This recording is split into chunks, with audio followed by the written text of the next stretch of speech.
Les comprend que le 7e son c'est le millénium. L'autre dit le 7e son n'est pas encore révélé. L'un est enlevé, l'autre reste toujours dans l'âge de Laodicée. Il y a des Laodicéens dans le tabernacle. Branham n'est pas venu pour ici. Il est venu nous faire sortir de là.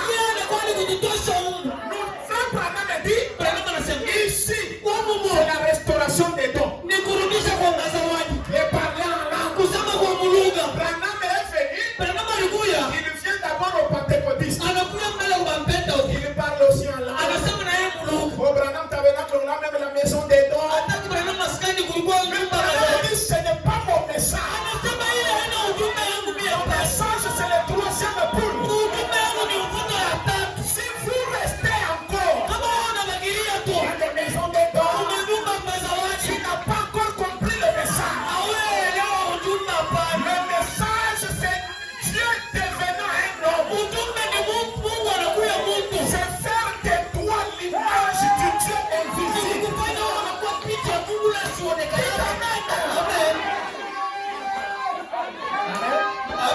L'appel a sorti. Mais il faut mourir. 3e exode. Le premier exode, Branham a dit Israël sort d'une nation pour aller dans une nation.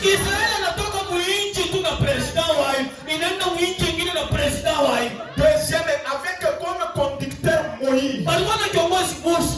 Dieu, il a dit Moïse, je fais de toi Dieu et Aaron sera ton prophète.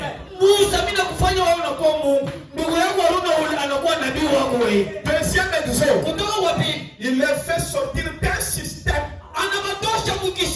c'est-à-dire d'une religion, dans une autre religion, du judaïsme vers le christianisme. Et c'est toujours difficile que les gens puissent s'habituer au changement. Les gens n'aiment pas le changement. Parfois ils disent oh, qu'une chose vienne, mais quand la chose vient, ils ont du mal à s'adapter.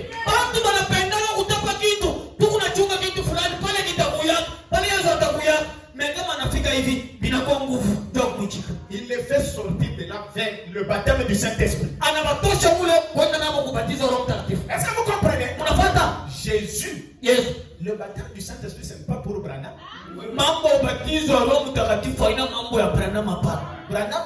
Branham, Jésus est venu amener les gens du judaïsme vers le baptême du Saint-Esprit.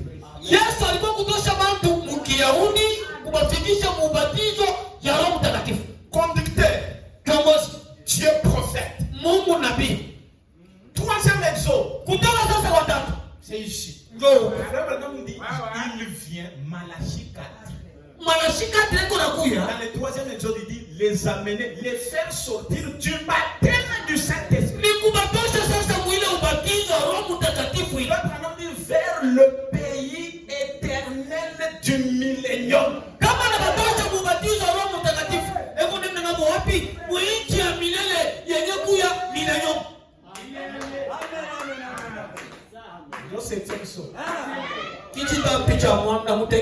Le pays promis. Et Branham dit Israël, quand il quitte son pays promis, Dieu ne le bénit pas. Notre pays promis, vous quittez ici, vous n'êtes pas béni. Et je vous ai dit ici le vendredi avec frère Branham que Samson, c'était quelqu'un qui avait une particularité. Est-ce que vous comprenez? Ah, serrez bien vos ceintures. Frère Branham dit c'est quelqu'un qui avait une particularité. Et je vais insister sur la particularité. Un homme particulier. Mtu tu wa kipekee. C'est un homme qui a des traits ou des caractéristiques qui sont propres à lui. Ni mtu ule eko na namna yake ya kufanya vitu na alama yake ya kuachana na wengine. Amen. Donc vous le regardez. Unamwangalia. Vous voyez que non, lui là, c'est un homme très différent. Unaangalia sema anaachana tu na watu wengine. Amen. Amen. C'est un homme qui a sa propre identité. Ni mtu tu na kitambulisho chake na kio cha palwake. Ça c'était Samson. Ndio Samson. Je vais vous donner l'exemple de l'identité. Nitanipatia kwa mfano wa kitambulisho. Wirita pembele vile uliritapaka. Ni huru. Fuate. Identité. Andiko nalitapa vile bana nitapaka kwetu. Chimanga mukaji wakalemba chibaka bangenda mwaji. Est-ce que vous comprenez? Unafuata? Ça, c'est ça qu'on appelle l'identité. Ndio kitambulisho hiki. Vous comprenez? Unafuata? Et Samson, Na Samsoni c'était quelqu'un qui avait aussi son identité. ni mtu naye alikuwa na kitambulisho yake. Et si Samson c'est le type de l'épouse qui est ici, Na kama Samsoni ni mfano ya kanisa iko hapa hivi. nous avons notre identité. Bado tuko na yetu kitambulisho. Vous savez pourquoi la génération actuelle c'est une génération perdue? Unajua kusema kizazi cha leo ni kizazi kenye kupotea? Regardez même nos enfants ici. Muangalia hata watoto wetu. Ils ne sont pas capables de remonter leur généalogie. Wao hapana tena nguvu ya kujua baba yake wa baba yako hapana. Ils ne sont pas capables. C'est pourquoi ils sont perdus. Ndio kwa maana wanavipotea. N'est-ce pas ça? Ndio vile. Esha kuya paka papa na mama. Unamuuliza bandugu yake ya papa ni banani? Ashibayo. Mumanya ruta Ule alizalaka papa ni nani? Kimu mumanya tu. Mwingine yako ni ya wapi? Kwa ndugu ina ngwe kimu kumanya tu. Et c'est ainsi qu'il commence à circuler. Ils prennent l'identité de Facebook. Ndio pale ndio unazunguluka siku ya kwenda kwa Roma bana kulanda kula umakate kule. C'est ça. Ndio vile. Et on prend. Tu es né où? Bali wapi? Dans la saison où il y avait les maïs. Bali nizala bo ile wakati balikuwa beko unalima mingi pale leta kama engrais ndio kuweka mingi. L'identité. Kitambulisho. Est-ce que vous avez compris? Amen. L'église épouse produite par le ministère de William Branham, c'est une église qui a son identité. Kanisa bibi harusi yenye tu Branham alizana iko kanisa yenye kuna kitambulisho. Vous perdez l'identité, on ne vous reconnaît plus. Kama tu unaikipotesha apata kutambua tena.